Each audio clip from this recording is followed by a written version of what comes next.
सांगली जिल्ह्यातील करगणी गावात 7 जुलै 2025 रोजी घडलेली ही एक लज्जास्पद सत्य घटना आहे, जी एका 16 वर्षीय मुलीसोबत घडली। ही मुलगी इतकी हतबल झाली की आत्महत्या सोडून डोक्यात दुसरा विचार तिच्या आला नाही। या घटनेतील नावे आपण काल्पनिक दिलेली आहेत। मी पुन्हा एक निर्भया बोलते। मी 10वीत शिकते। माझे वय 16 वर्ष। माझं गाव करगणी, सांगली जिल्ह्यातलं एक छोटंसं पण आपुलकीचं गाव। मी आईबाबांच्या डोळ्यातल्या स्वप्नांचं रूप होते। बाबा दूध डेअरीमध्ये काम करायचे, आई घरचं सगळंच काम सांभाळायची। माझं स्वप्न होतं पोलीस अधिकारी व्हायचं, अगदी खाकी वर्दीमध्ये गावात यायचं, आईच्या हातात पेढे द्यायचे। माझे आईबाबा माझ्यावर खूप प्रेम करायचे। आई रोज केसांमध्ये तेल लावायची, बाबा रोजच नवीन नवीन लाड पुरवायचे। मी शिकत होते, मोठे स्वप्न बघत होते, पण एका दिवसानं सगळं काही संपलं। माझ्या आयुष्यात आले 4 सावल्यांचे चेहरे, राजू, रामदास, रोहित आणि अनिल। राजूची एक बेकरी आहे गावातच। ICICI बँकेच्या वर तिथे एक त्याची खोली आहे, कुणालाही न माहीत असणारी आणि मला तर मरण देणारी। सुरुवातीला तो मला रस्त्यात थांबवत, माझ्यासोबत बोलायचा प्रयत्न करत, पण मी त्याच्याकडे दुर्लक्ष करत होते। मी विचार केला, माझी स्वप्न मोठी आहेत, अशा गोष्टींकडे लक्ष देऊन उपयोग नाही। राजू विठ्ठल गेंडला लोक म्हणायची, तो शांत मुलगा आहे, चांगला मुलगा आहे, पण खरं सांगायचं तर तो शांत आणि चांगला नव्हता, तो घातक होता माझ्यासाठी। पण एक दिवस शाळा सुटल्यानंतर राजूने मला अडवलं। तो म्हणाला, 5च मिनिट दे तुझे, मला बोलायचं आहे। मी म्हटले, बोल। पण तो म्हणाला, इथे नको, बेकरीच्या वरच्या खोलीत चल। मी आधी नकार दिला, पण त्याचं बोलणं एवढं साधंसुधं वाटलं की मी विचार केला, एकदाशी याच्यासोबत बोलून घेऊ, म्हणजे रोज रोज मला त्रास होणार नाही। आपलं स्वप्न, आपलं करिअरमुळे आपल्याला अशा गोष्टींमध्ये अडकायचंच नाही, हे त्याला क्लिअरली सांगूनही देऊ। त्यामुळे प्रेमाची आपल्या आयुष्यात जागाच नाही। हेच सगळं त्याला क्लिअर सांगण्यासाठी मी त्याच्यासोबत रूममध्ये गेले। तिथे आत गेल्यावर लगेच दरवाजा बंद झाला। आत 3 जण आधीच होते मित्रांनो। त्या खोलीत मला फसवून नेलं होतं, हे मला आत्ता समजतंय।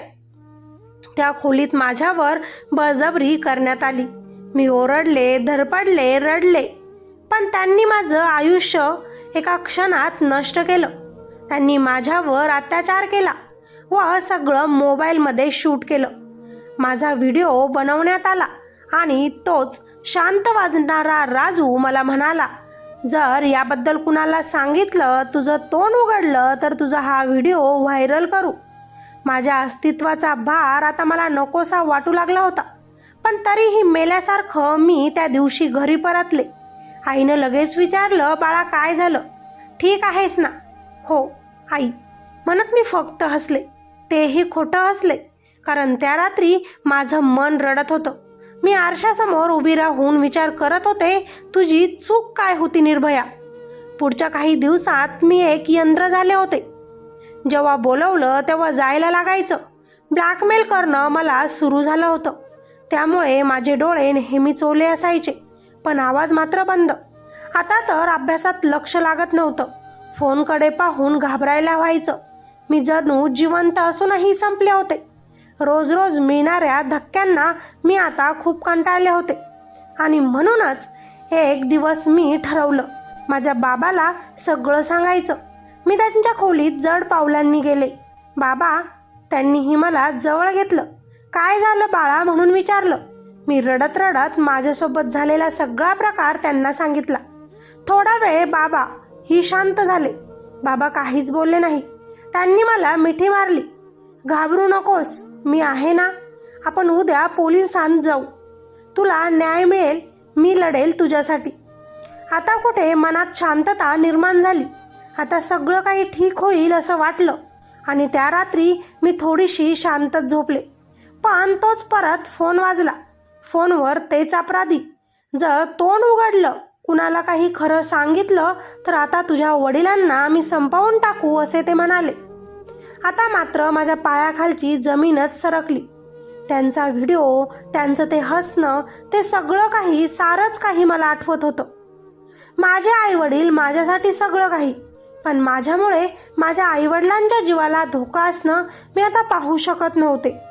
ही मुलं रोज मला त्रास देतील, माझी बदनामी होईल.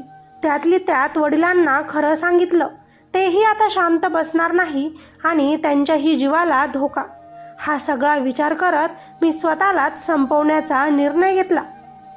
कुठे पोलीस अधिकारी होऊन वर्दीत फिरायचं स्वप्न मी बघत होते आणि कुठे आज मी स्वतःला संपवण्याचा हा निर्णय घेत होते. माझ्या आईवडिलांनी माझ्यासाठी खूप काही केलं होतं. त्यांनी मला वाचवण्यासाठी खूप प्रयत्नही केला असता, पण मीच आता थकले आणि गळफास घेऊन माझं शेवटचं पान मी नेहमीसाठी बंद केलं. मरताना मी आईवडिलांसाठी लिहून ठेवलं, आई बाबा, मी लढले, पण ते खूप ताकदवान आहेत. त्यांनी खरंच तुमच्या जीवाला काही केलं तर मी स्वतःला काही माफ करू शकणार नाही. म्हणून हा निर्णय मी घेत आहे. मला माफ करा, पण माझ्यासारख्या दुसऱ्या मुलींना वाचवा. त्या बेकरीवाल्यांच्या त्या खोलीच्या सत्य बाहेर काढा. ICICI बँकेच्या वरती अजूनही ती खोली आहे जिथे माझ्यासारख्या मुलींना खोटं बोलून नेलं जातं. त्या खोलीत अजूनही शांतता असेल, पण त्याच शांततेच्या मागे आज माझा जीव गेला. खरं तर मी गेली, पण माझी गोष्ट संपली नाही. जर माझ्या मरणामुळे एक जरी मुलगी वाचली तर मी हरले नाही. माझा आवाज तुम्ही ऐकलात, इथेच मी जिंकले. माझ्या मरणाची बातमी ऐकून करगणी गाव शांत नव्हतं. गावात दुकाने बंद होती, शाळा बंद, लोक रस्त्यावर उतरले होते. त्यांनी पोलिसांकडे मागणी केली, या नराधमांना फाशी द्या म्हणून आंदोलनं काढली. माझ्या मोबाईलमधून व्हिडिओ, कॉल डिटेल्स, चॅट्स पोलिसांनी हस्तगत केले. 3 आरोपींना आता अटक करण्यात आली.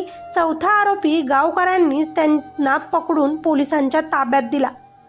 त्यांच्या विरोधात गुन्हाही दाखल करण्यात आला आहे.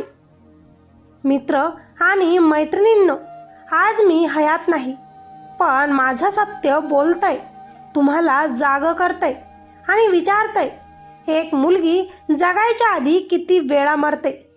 समाजात अजूनही मुली सुरक्षित नाहीत. अत्याचार, डिजिटल ब्लॅकमेलिंग ही फक्त शहरीच नव्हे तर ग्रामीण भागातली ही समस्या आता बनली आहे. मुलींना आत्मविश्वास देणं, त्यांच्या तक्रारींना गंभीरतेनं घेणं, वेळेवर कायदेशीर मदत मिळणं, हे सगळं आता अत्यंत गरजेचं आहे. बाकी या नराधमांना काय शिक्षा व्हावी, खाली कॉमेंटमध्ये नक्कीच सांगा. या मुलीसाठी भावपूर्ण श्रद्धांजली. स्वतःची काळजी घ्या, सतर्क राहा. धन्यवाद.